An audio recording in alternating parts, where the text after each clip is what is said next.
Morning, guys.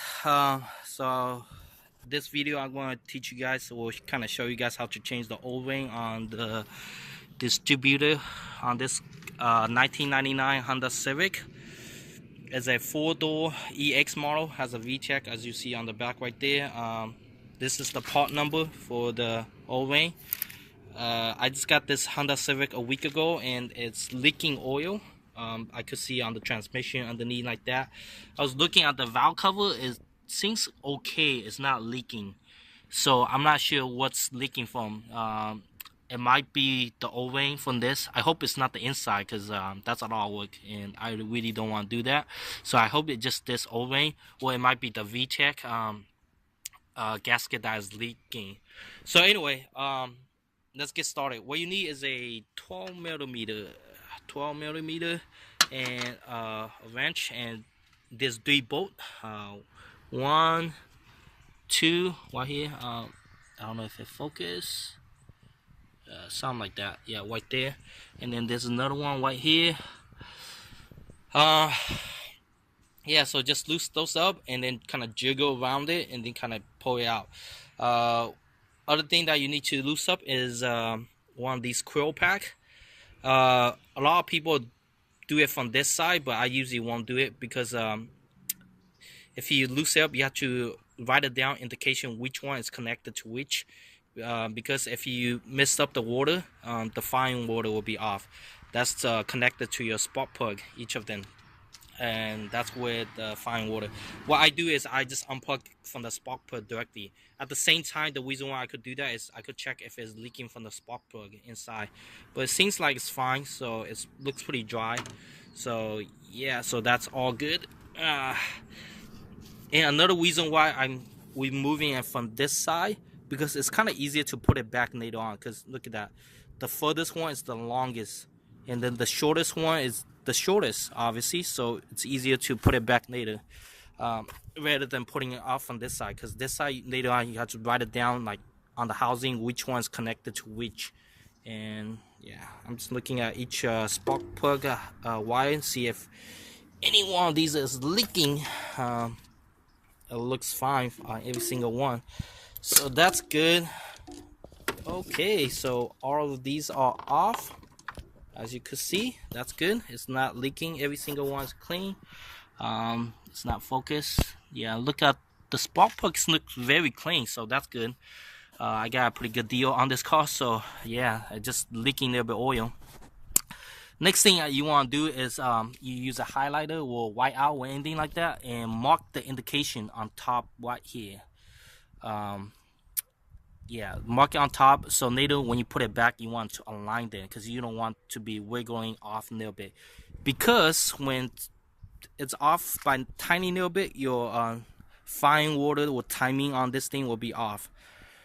Same thing as this thing, you want it to be exactly, if you kind of rotate this tiny little bit, the fine water might be off, so you don't want to touch any of that. Just put it back exactly the way how it goes back. Let's see what else. Oh yeah, today is February 25th. Earlier this morning I did the oil change, so right now I'm doing this part. Right now it's roughly 8 o'clock. I'm doing it all by myself, so I'm going to pause it right now and just remove these 3 bolts. Like I say, after you remove these 3 bolts, kind of jiggle around and pull it out. Another thing also I forgot to mention is that this thing right here, if you can see, it's actually clamped to this, and this thing is hold on to, if this piece of metal is hold on to this whole bracket, but you want to move this, there's a flathead screwdriver right here. You could probably remove this.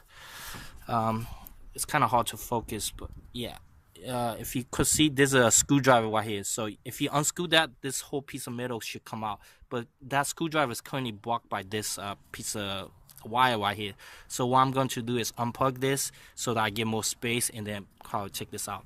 So anyway, let me pause the video because I can't really do this while recording. Okay guys, so quickly show you guys, I didn't remove that one. I just kind of left the metal piece with the thing, because I didn't unscrew the screwdriver or the bolt.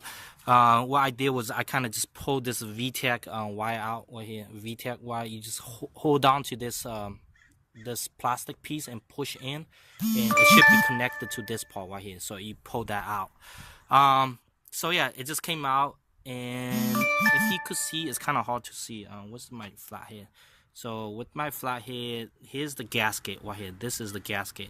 So you want to stick this flathead in and then take the gasket out. I think that might be the reason why it's leaking. As you could see from the side right here, it has like a little bit of residue. So what I'm going to do is I'm going to use that brake cleaner right there. Yeah, brake cleaner, and then kind of spray all over this area, and then spray this thing down. Try not to move this thing right here. This thing actually spins. Don't spin it, because this thing is actually going to be connected to your crank inside there. It has a opening right inside here. It actually go directly into the groove. I can't really show you right now because not enough space, but I'm going to spray it down, and then I'm just going to take the rubber out. Hold on.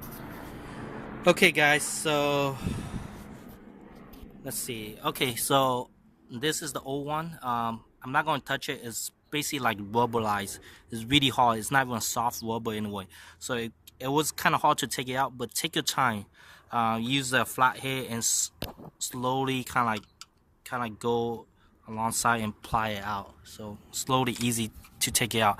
I put the new one on already. The new one is so easy to put it on because it's fresh and it's new and it's elastic, so it's pretty much as easy. But like I say, don't change the rotation of this circle right here. Try to keep it exactly the same shape. And then as you see all these opening right here, the reason why I have you did the coloring on top right here, because you want it to be exactly aligned. Because when you install it, you're able to adjust this, twisting it so that you're changing the timing of the firing.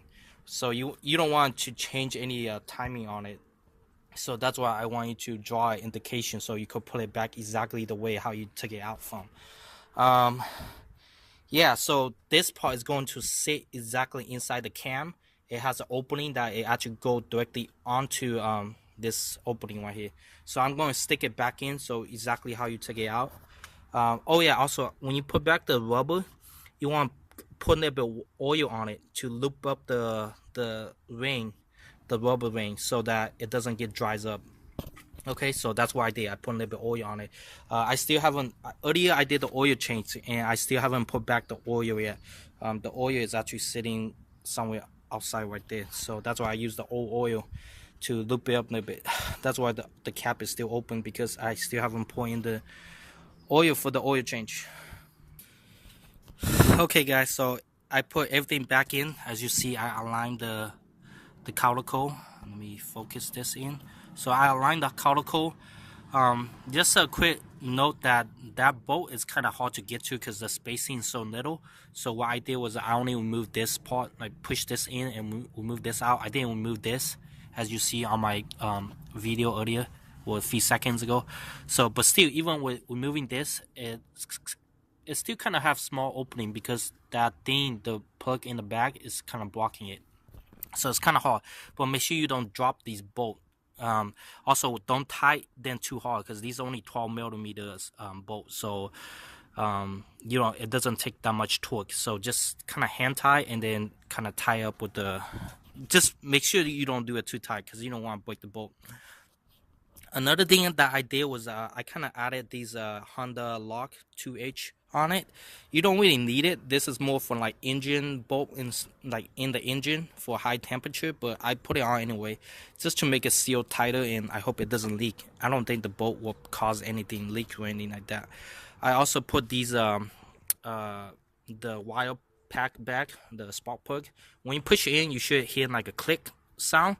That's meaning it's plugged directly into the spark plug. So I checked those things are not leaking inside. Valve cover seems kind of okay. The back size looks okay too.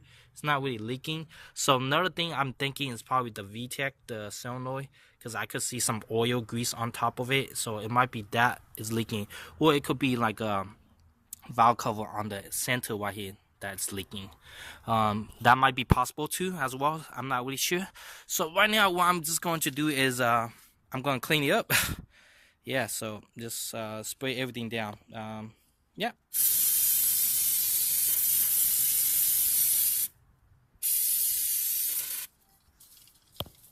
Just spray everything down. Ooh, what's going on? Already ran out already? Come on. There we go. It's like just coming out. Alright, come on. Okay. Really bad quality. AutoZone brake cleaner. It's not that great. It's coming out. It's pumping air, but when you shake it, it felt like it's half full. But yeah, it's only coming out air, so I really don't want to tip it over. We'll turn it up. There we go. Now it's coming out stuff.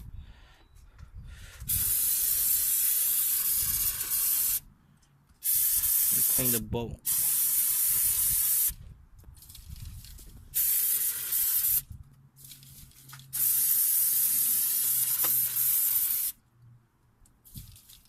If you guys know any good engine cleaner or degreaser, let me know, because I need something to degrease this thing off.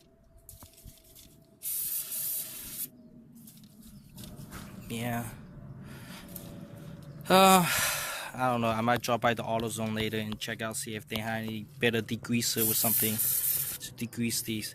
So later on, I could like check if it's leaking again or something. But right now, I'm probably just going to finish all these off. I guess so far so good. The only thing I could do is probably add in the oil and then fill it up and see if it leaks.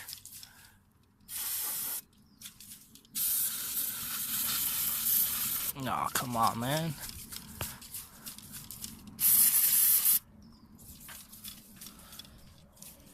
Well, anyway, so yeah, that's it. That's how you change the O-ring on that. Yep.